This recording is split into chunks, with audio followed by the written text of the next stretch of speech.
There's no doubt that magnetic braking exists, but does it apply to stellar evolution? Despite sitting slap dab in the center of our solar system, the Sun has a remarkably slow rotation rate, about once every 30 days. Compare that to the outer gaseous planets rotating in a brisk 24 hours or less. According to the presently accepted accretion scenario, our early solar system came together by gravitationally contracting. If this is the case, our primordial Sun ought to have a rotation rate far greater than that of the planets.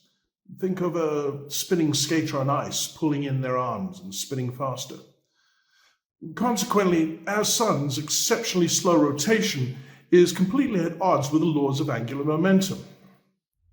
This obvious inconsistency has not escaped the notice of stellar physicists who, in order to give some kind of rationale for this observation, have inadvertently hammered a round peg into a square hole by coming up with an explanation referred to as stellar magnetic braking.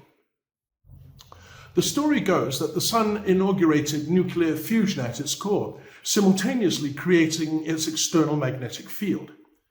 Because the field slammed into the leftover matter that was blown out and away from the Sun's radiation, this is supposed to have acted as a brake, causing the Sun to lose a large proportion of its angular momentum, slowing down its rotation. It seems like a reasonable argument at a glance, but fails to explain how planets like rapidly rotating Jupiter, with its strong magnetic field and large orbiting moons, appears to be completely unaffected by magnetic braking. Considering the 5 billion years that have passed since the creation of our solar system, one would surely expect that the Jovian moons would have slowed down Jupiter's angular momentum considerably, possibly to a point where Jupiter may have ground to a halt. This obviously is not the case, so where's the evidence for magnetic braking? Okay, Jupiter is not the Sun, so let's look to the stars. If stellar magnetic braking wasn't evidence, would one not expect to observe at least some of these stars, especially the older ones, to have ground to a halt? The death knell of the stellar magnetic braking theory comes to us via compliments of the Kepler Space Telescope, which has been gathering data on thousands of rotating stars. Not a single star is standing still. No star has completely lost its angular momentum due to magnetic braking. They are all rotating.